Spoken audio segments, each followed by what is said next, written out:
Hello,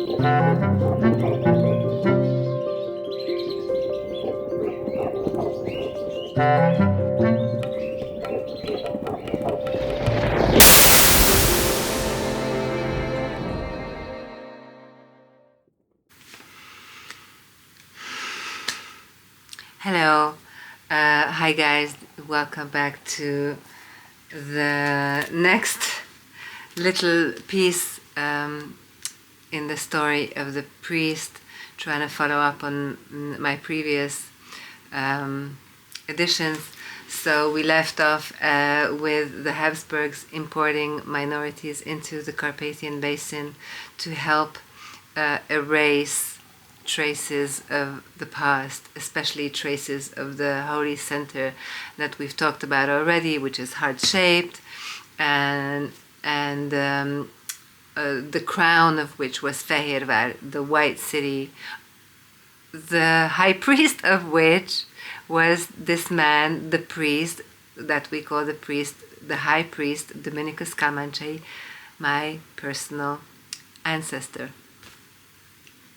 So Fehérvár, the white city crowning the holy region, was completely, the city itself was completely erased. And it's really interesting how such a city, which is the key city, the key holy city in Hungarian history, Fehérvár, the white city, white chapel, white tower, Vár, the radix, the root word Vár, is very important. It means, in Hungarian, it means, first of all, it means both a verb and a noun. The noun is vár as an object, as a thing. It's a castle. Vár as a verb, as an action, is to wait. So Vár is traditionally always kind of an ancient sacral site, palace, castle, or temple cities, actually, usually Vár, built on top of hills where the inhabitants and the operators of the place were awaiting something.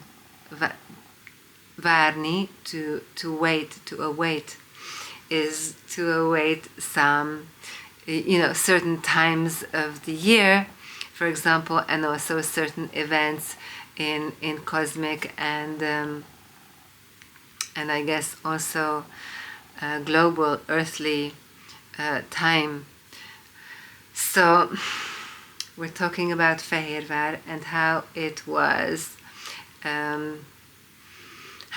forged. We will see after the fall of the king and after basically the fall of the priest in a certain way, the holy city was completely forged by the Habsburg clan, systematically and very, very consciously. Actually, the city that is today known as the ancient Hungarian Fehérvár, and it's called Székesfehérvár, it uses the same name, or it bears the same name. It bears. Okay, last day of the year. Sorry. So actually it varies, because Székesfehérvár of today is a forged. It's like a forged scene. It's like a movie set. It's a set. This city, Székesfehérvár, is not the ancient Fehérvár. The Habsburgs misplaced it, erased the original one, and made a new one for the stupid Hungarians, the colonized Hungarians, like the Indians for the British.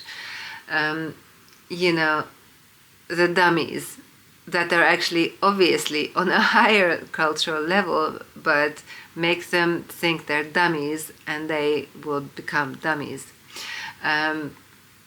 So actually the historical forgery of Fehérvár took place around the same time when the linguistic forgery of the Hungarian language took place, which is the origin of the Finno-Ugric theory, but it's a false theory. It's completely forged.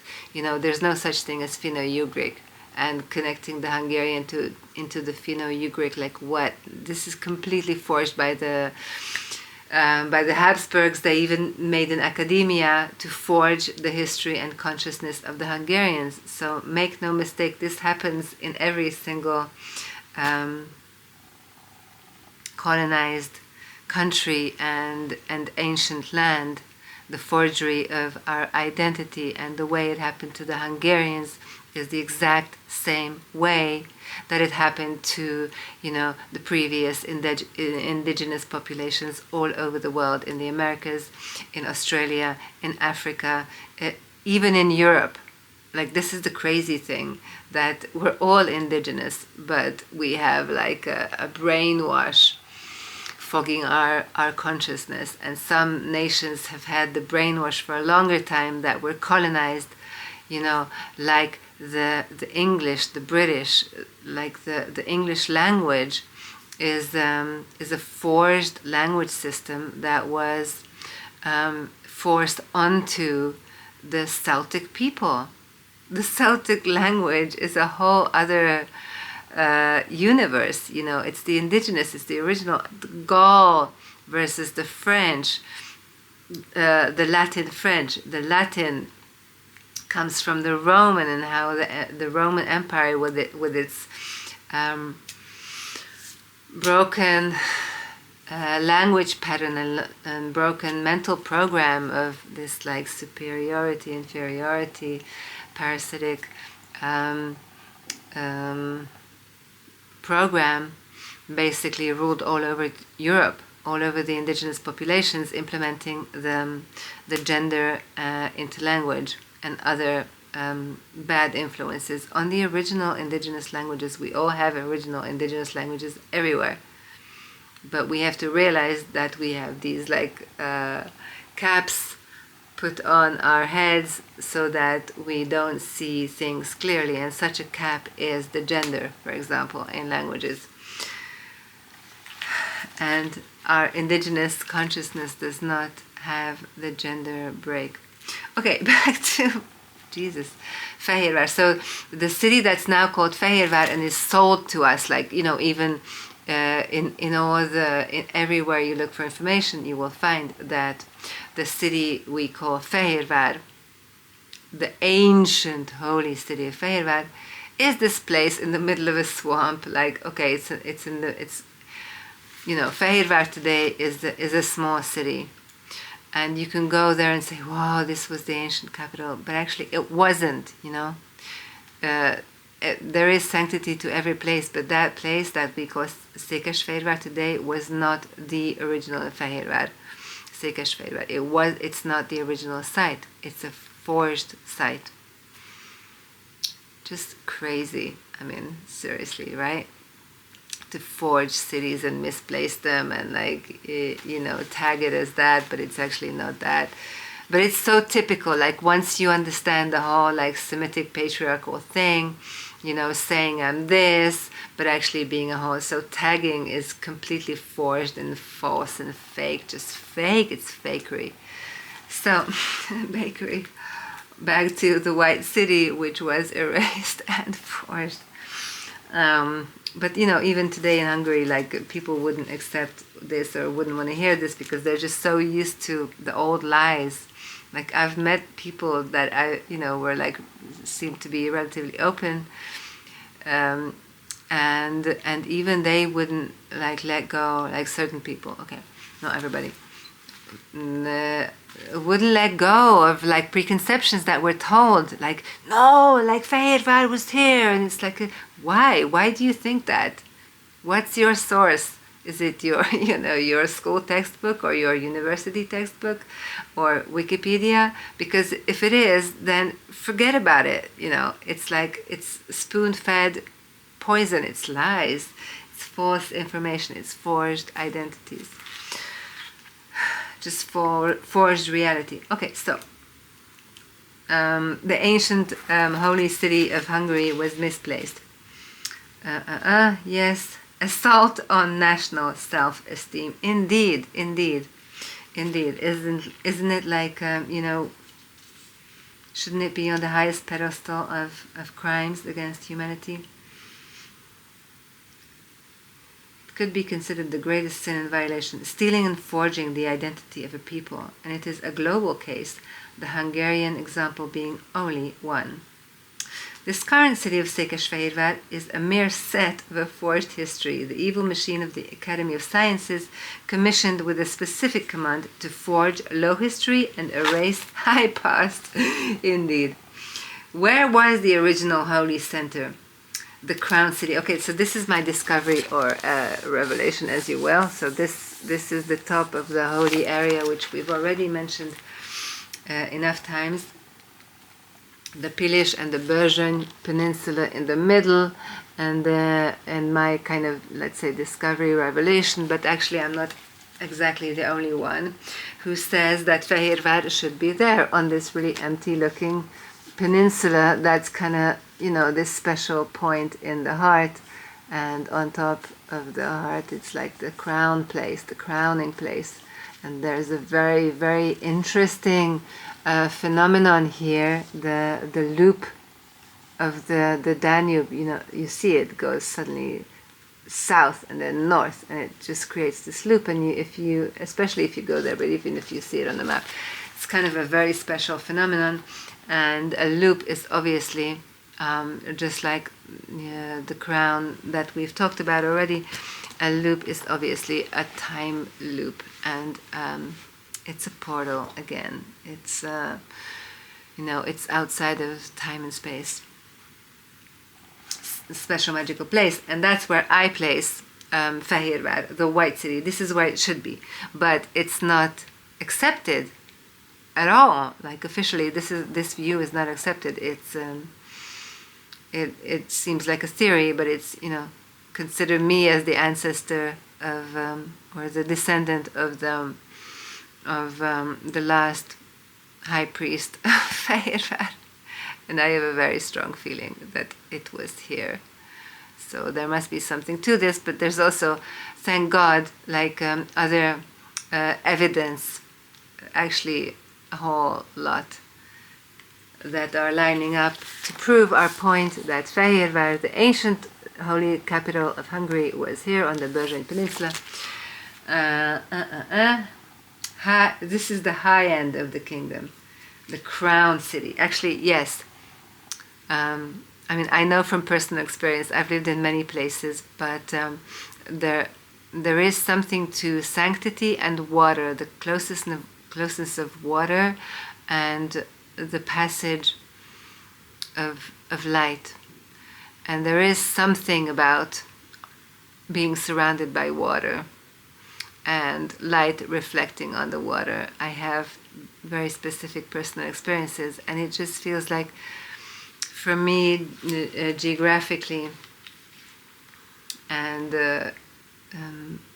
one can create a philosophy around this, but being surrounded by water on which light is reflected, plus you have like the sun going around you, encircling you, you just have this really complete feeling of light, like a whole, it's reflected from different angles and the colors, and just the effect that you're surrounded by light. It's something really magnificently and particularly holy about this sight. And the sight induces something in you.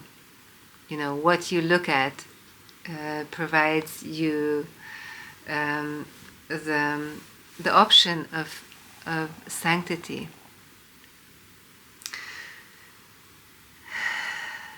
So a holy city would be naturally in some, as usually all around the world, in like breathtaking places, breathtaking spots, no?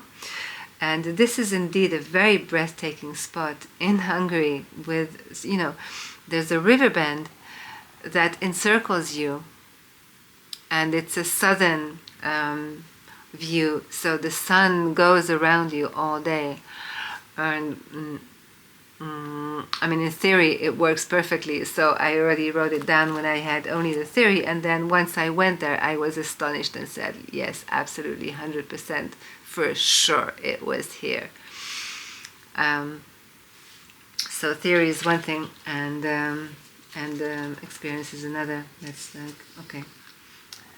So for me, it's kind of very, very obvious that the ancient Fehérvár, which is still like misplaced, was here on this peninsula above the sacred area of the Pilis. So, high end of the kingdom, center of the ancient original Hungarian Christianity, the Palos, or White Order. Extragalactic but certainly cosmic ray of raw energy of light arrives on Earth. It is transformed. I already spoke about this in a previous chapter. These are aerial pictures of the peninsula. It's like if you can see it all. I might have to just turn on the light. So this is how it actually looks, this peninsula. Quite magical, right? It looks like an island, and islands have a special, islands and peninsula have a special energy. Something to do with unity, holism, maybe that you're on a unit surrounded by another element. So, premium location and special function. So obviously it would be premium location for such a holy ancient kingdom, right? Premium location, the most special place. Contemplative and elevative at the same time. Fehérvár means white fortress, castle, temple city. Fehér or white refers to light, the omnipotence of divine light, and the cult of the highest form of light. Okay, etc., etc.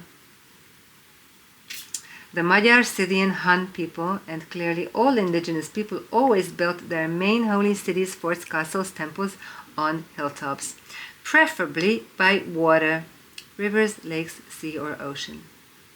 Okay. Vár, what vár means, yes, and this vár, Fehérvár, which means castle, appears in many other languages. Vári, Vara, Bár, Bury, Burg. These come from the same root, the same origin.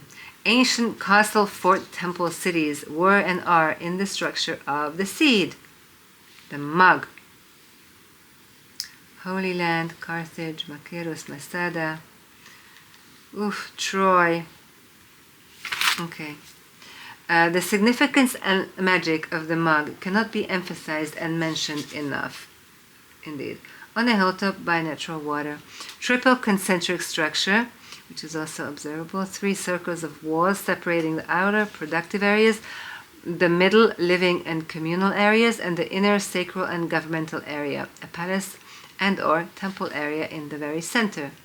This structure is clearly and directly connected to the mug model with the 3 strata, the Holy Trinity of body, mind, and soul. In Fehérvár, the core of the core, center of the center, was the Basilica of the Virgin Mother, Cathedral of the Boldogasszony, the joyous lady, happy woman, Boldogasszony, of the Magyars, Scythians, Huns, connected with Venus, Ishtar, Bao, and all other figures of the one common great goddess of old, the source of existence and energy. White and virginity both refer to the quality of vital energy being present and being evoked here. Okay, energetic seal, zodiac or sun, circle, and constellations of the sacred Virgin. Actually, a friend of mine, a researcher who finds these sun circles all over the Carpathian. And of course there is one in the Pilis, this holy center. Fehérvár was where the mentioned cosmic energy ray arrived on Earth, received, transformed, and transmitted. And then I go into the whiteness that has remained. They call it Weisserberg, still today, White Mountain, where I propose that this ancient white city was. Botticelli's painting of the man also justifies this theoretical, logical, and intuitive hypothesis of the original location of Fehérvár. In the background of the painting, the river view is identical with blah blah blah. Okay, not gonna. So anyway, yes, actually, it is quite important piece of evidence that Botticelli's painting seems to reflect the western view from Fehérvár. I think quite similar. Okay, ways of concentration. There's all sorts of other stuff. Two different words in Magyar, unlike in English, where there is no distinction, no memory of the Scythian Celtic archer king and his legacy. Okay, concentration and focus.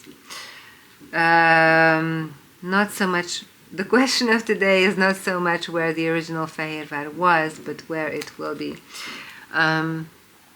Indeed, it's good maybe, not to follow any dogma at all, but to find the same traces in ourselves that traces were found by our ancestors, because these models are only guidelines, but we have to find all the stepping stones and all the meanings and all the purposes within ourselves.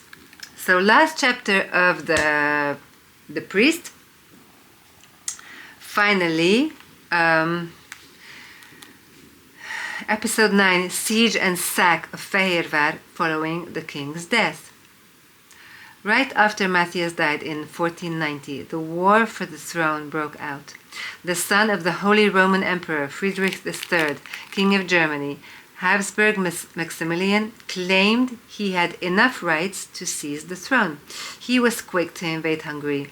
In the beginning of 1490, King Matthias personally made peace with him, and they signed the armistice until September, but Maximilian immediately violated the deal after the death of the king. This is a very important thing, that these guys constantly violate rules. I mean, this is like a very specific trait of the Great Conspiracy, that there are no rules, there are no obstacles to behavior for power, right? And we have already seen proof of this being kind of ideologized since the Romans. Great, thanks. Heavy and merciless assault. Forces reached Fehérvár and began the attack already in November, after the king died in April, right? So after April, November 6th, the dark forces reached Fehérvár, the White City, and began the attack. It was a heavy and merciless assault. Dominicus headed 500 fighters and 800 to 900 Hungarian civilians. They were abandoned by the whole country and the continent. Dominicus defended the holy city heroically with a handful of men and probably women. For among the Han-Scythian Magyar people, women were equal to men in sacral, governmental, and physical power and freedom. It is considered a short siege, but with all other military overpower, it took the enemy as many as 11 days to get to the inner city. On November 17th, the enemy reached the inner city and its Basilica of the Goddess. This is a quote, they began to ravage the city to compensate for their earlier arrears of salary. They capture every citizen with their wives and children, and not only their goods and riches, but they did not pardon the intimacy of their women and girls. Some broke into the temple of the Heavenly Mother and the chapel of the Holy Kings. 3 of them, as it is said, were killing over the tomb of the divine Matthias and were about to slice up his withered corpse. Others went to break open the door of the sacristy because they heard that it was packed with the bejeweled relics of saints, church attire, but when they heard the Caesar's order that he will heavily convict those who lay hands on the holy buildings or draw there sword on the weak, right? They abandoned their intention and went to besiege Domonkos, the high priest of the city, who, at the approach of the enemy, took a few citizens by his side and fled to the highest tower of the basilica. He took the tremendous treasury of the temple there. Unquote. Bonfini. So it's a contemporary chronicle. In the last throes of heroic defense, Dominicus was up in the tower. I quote again. When the soldiers of Maximilian captured the city, Dominicus Calmanche took the treasures of the basilica and went up to the fort tower of the church with several citizens to defend themselves from there until the greater force defeated him. Then Maximilian deprived him of all his treasures and honors, sparing only his life. In the meantime, Dominicus procured integrity for himself, his people, and the church treasury, came out of the tower, but not long afterwards, because it was rumored that he is extremely rich, as someone who guarded the treasury of the divine Matthias for a long time, he was robbed of his wealth and was forced to renounce that of the basilica also.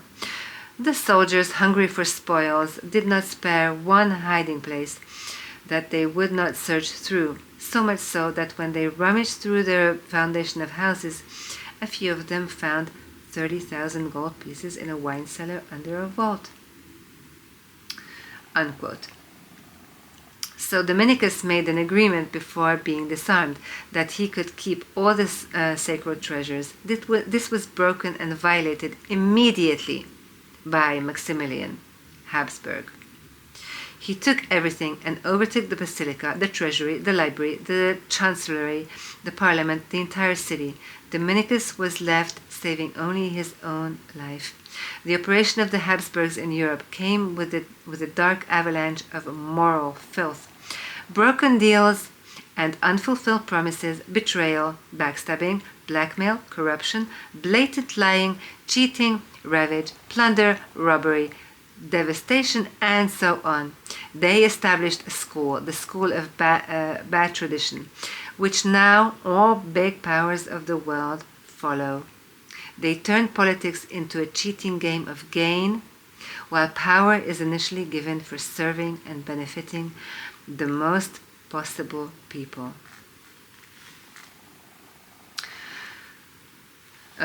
Even Bonfini, the Italian chronicler from the entourage of Beatrice, was indignant. The kingdom, quote, the kingdom does not begin with attacking the brother, or with troubling the allies, or with the breaking of contracts, but with cultivating piety, preserving friendship, and keeping agreements. Righty-ho. So, where are the kingdoms? Moral kingdoms? Nowhere, right? Look at the battle gloves of Maximilian. Ew, yikes. Armor of Habsburg Maximilian. He's like a real evil meanie. But look at also, as opposed to Maximilian, look at images of what the White City could have been. It must have been similar to Mont Saint-Michel in France, or this fantasy castle that we all know and love so well. So imagine it was really like that. Okay, so Maximilian really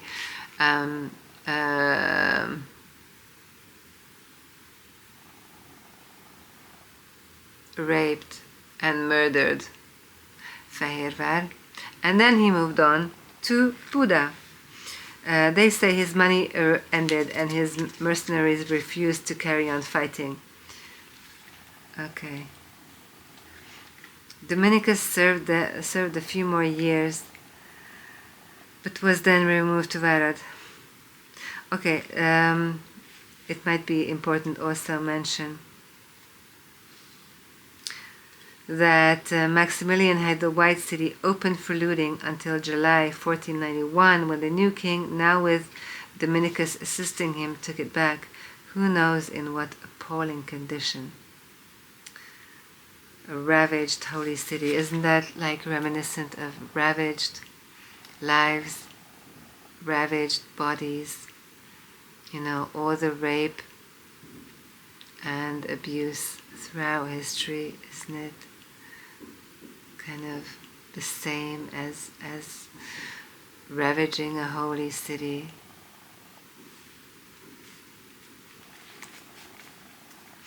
So Dominicus served after the death of the king. He decided to stay in office with the next usurper, Habsburg funded king, and he decided, like unlike many others who resigned, many of his previous contemporaries and colleagues resigned from later offices after the king died, having no more hope. Obviously there was no more hope, but you know, hope should never die. Even if it seems like a hopeless situation, hope should never die. And so Dominicus stayed in office. Like, this was real heroism. Dominicus served in Fehérvár for a few more years, but then was removed to Várad, where the most danger was gathering. Várad, it's a city more to the east, towards Transylvania. It was like even tougher situation because of the Torzos, the great conspirators, bankers turned miners. You know, the same families putting their hands, the banker families putting their hands on the mines of Transylvania right after the death of, but even already before, they were asserting pressure and power to put their hands on the mines in Transylvania. And my ancestor, Dominicus Calmanche, was actually in office always to defend the mines, but I can see from events like the pressure was so high, so huge, that even he could not defend the mines from these vultures, these hyenas, the bankers, who then become miners. But it's the same with oil, you know, obviously.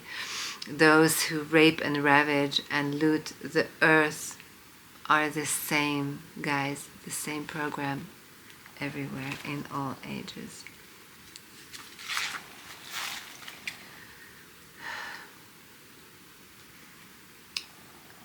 Yeah, the end.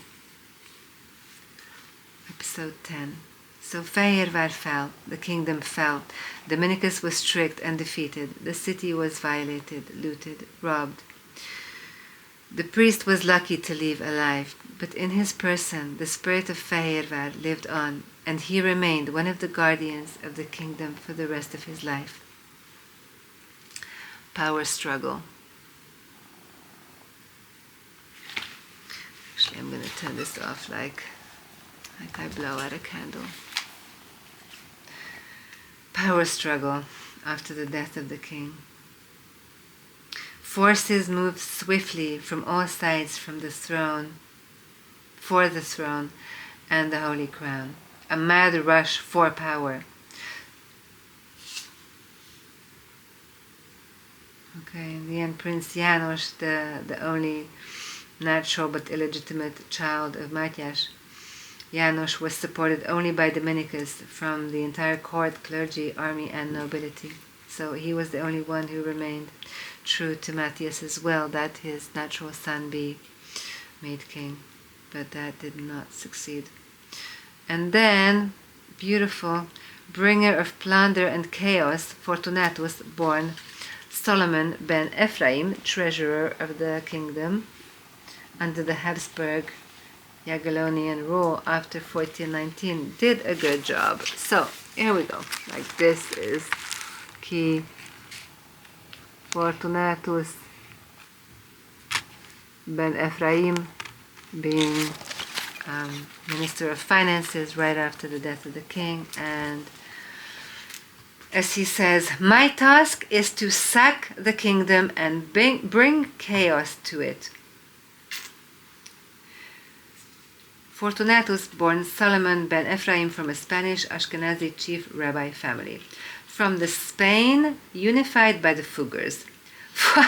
Fortunatus was in the highest Hungarian financial position for 30 years, and symbolically speaking, he stayed for the next 535 years. He has not left since. He's here, you're here, he's here, whoever, whatever, the suction system of wealth and light is still on Hungary and the world. We are a truly dominated nation, all of us. We're a truly colonized people, all of us. Even the perpetrators, even the patriarchs, even the movers of the shitstorm. All victims of bad programming.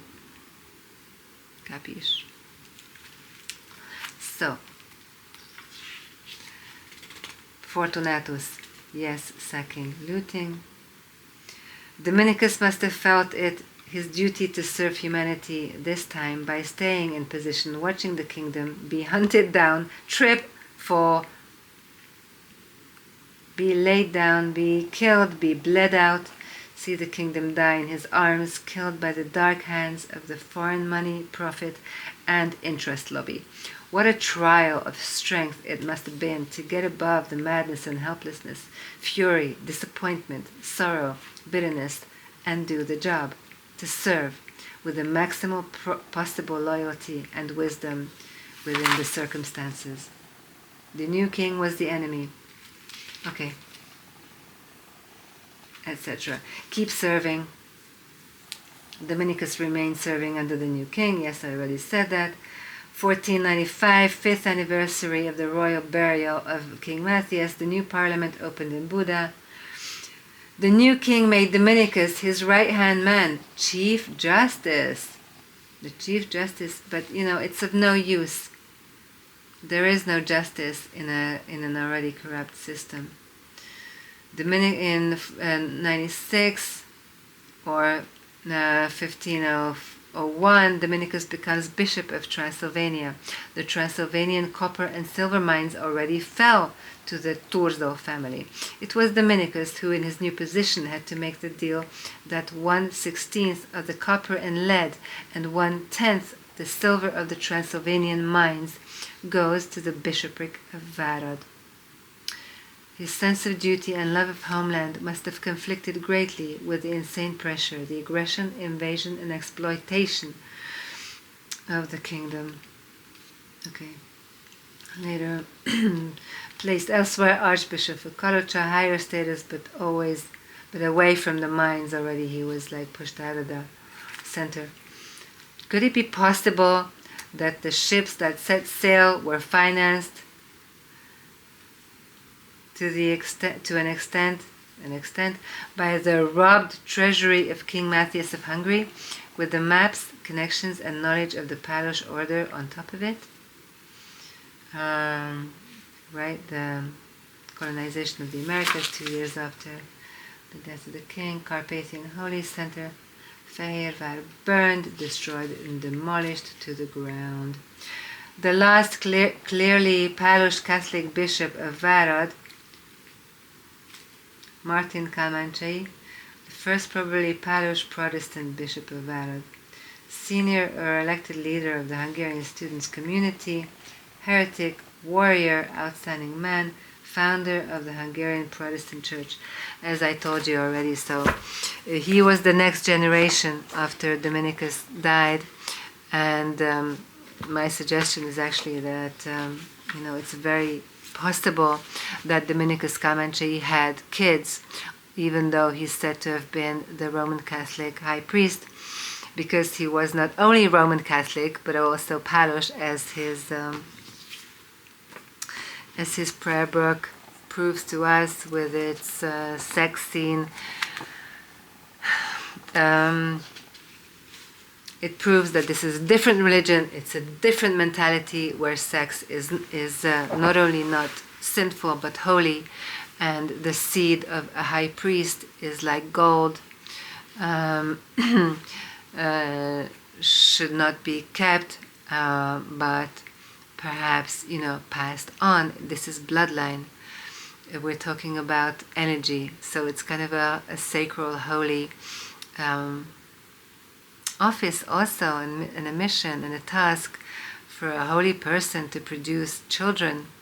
I mean, me as a mom, as a mother, I know that there is about no bigger thing, no bigger task than raising a child well.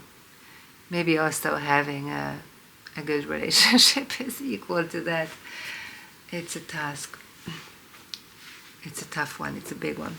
So I suggest that actually the bloodline of Dominicus was passed on to the next generation in the body of Martin Calanche, who is at this point my direct ancestor.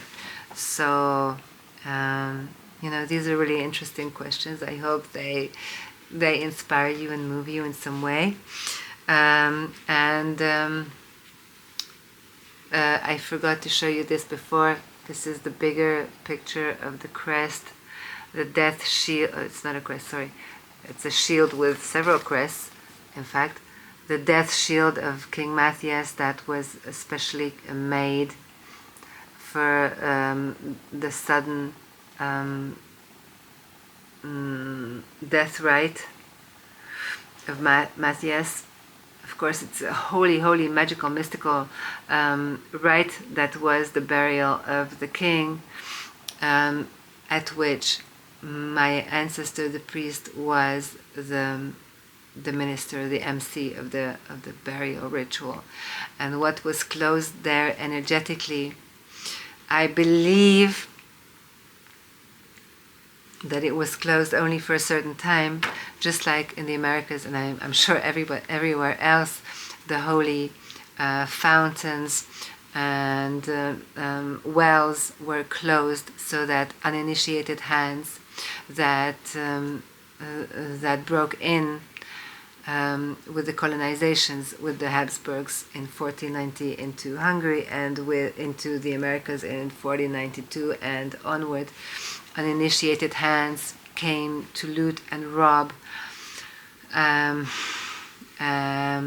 all the holy places and take the gold. But it's not, primarily it's not about physical gold. It's about spiritual gold. And these conquerors brought poison to the holy places.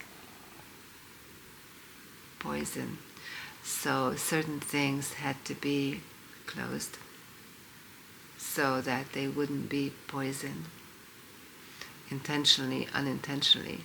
So the task of the king and the priest was to close certain big wells, ancient sacral wells of, pure virgin water, which is energy,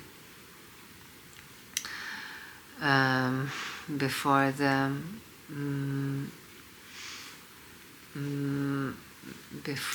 the Kali Yuga set in completely.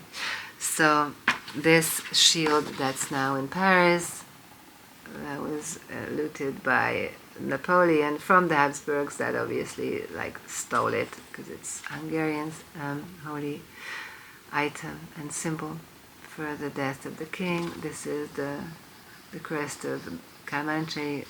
It's a reductive figure with a six-pointed star, but it has a certain meaning. It's a whirl of energy. So the six-pointed star or the eight-pointed star is actually quite the same. And there's the crest of Matthias, and these are regions incorporated in the Holy Kingdom. And as you can see, this is a golden shield, very beautiful Renaissance item. And it's in the shape of a sun, and you can imagine how when it was clean and pure and exposed to light, this would shine. And actually the chronicles say too that this would shine like a sun, and it would shine like the king himself, the sun king. That was Matthias. So my answers to the priest is holding the holy mass over the dead, the sudden, tragic, actually catastrophic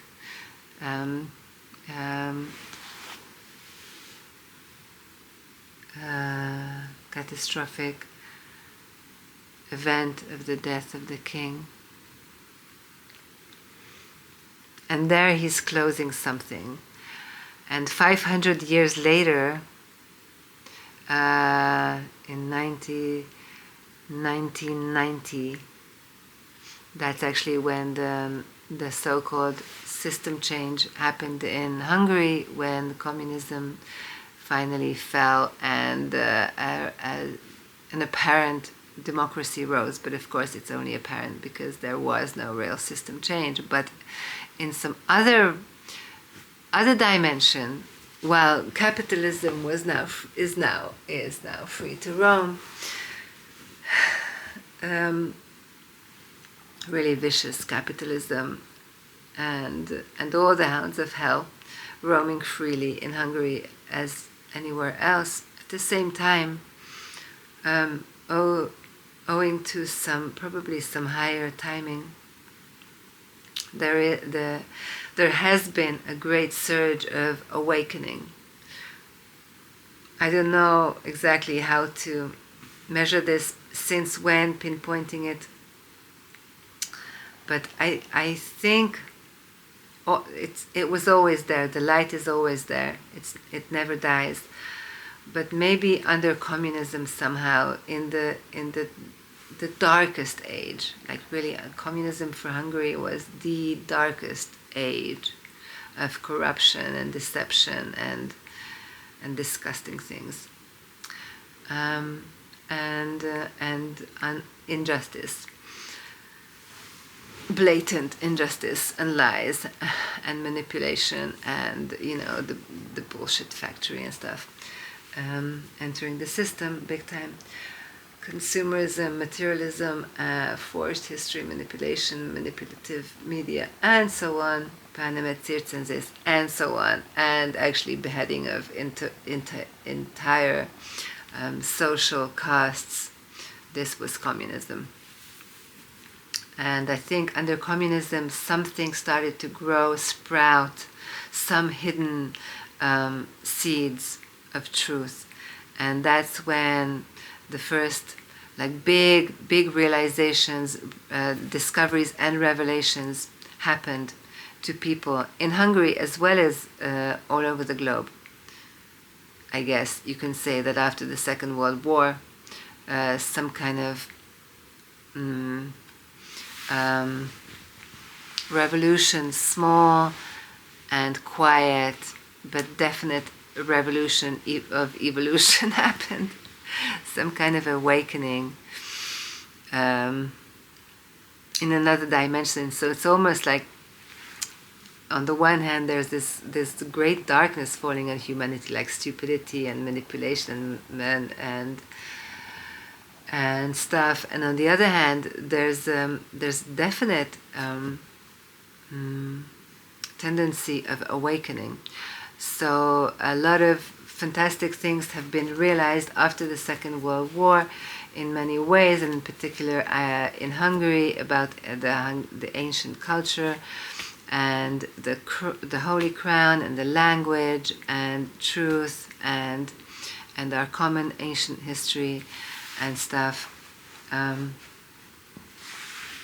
So it's a process, but definitely 500 years after the death of the king, something seems to have opened big time in the beginning of the 90s. And I don't mean consumerism and pop culture, from the West, but in the consciousness of the people at the same time. And there are already a lot of truths in the air and in the ether, that are passed on already, and I learned a lot already. I mean, I didn't just sprout from nowhere. I first of all have a family, and then, you know, I learned a lot from previous generations and contemporary generations of awakened researchers of truth, both academic and psychic, and both Hungarian, actually very, very much Hungarian, just amazing awakening, but all over the globe, everywhere. So it's really good to learn from each other, because this is, I'm sure this is how enlightenment will begin. The founder of the Paulite Palos, Hungarian White Order, in the Middle Ages, Saint Eugèbe, he had this vision of lights lighting up in like as a network, torches being lit up, light, like bonfires being lit up, and then joining together into a network of light. This was his vision, and indeed this is what happened, and this is what they created. They recreated, then again they had to recreate it 500 actually more in at the birth of the Palos in the Middle Ages, the rebirth, let's say. So he had this vision, and you know, we can have this vision too, that there are these lights lighting up, these bonfires lighting up around the world, and we as individuals and groups can join together in our enlightened consciousness and higher consciousness, passing on information, higher information, as well as good energies and strong energies. And so I guess my own awakening into my ancestry, my bloodline, and connecting with this priest of High Renaissance, the High Priest of the High Renaissance, being my ancestor. And it could mean many things on many levels, but at least it means that for me, for sure, that I can feel certain certainties in myself about, all of this I already told you, the location of the ancient holy city, and what happened and how it happened, and stuff, and how it's connected to our world of today, and how we're opening the portals that our ancestors had to close for a certain time. So the new year is coming. I can already hear the crackers going. So it's almost 2026 New Year, and you know, I wish us all the light, the lightness and the light and the love, all the love and the life. Light, love, and life. Actually, this is coded, this is all coded in the seed, because the seed is the symbol and model of light and love and life. So I wish us all actually the rebirth of the Mag, the seed, and the knowledge and memory and culture and mechanisms of the seed, and let us return into unity on all levels and all scales and in all ways. Happy New Year. Peace.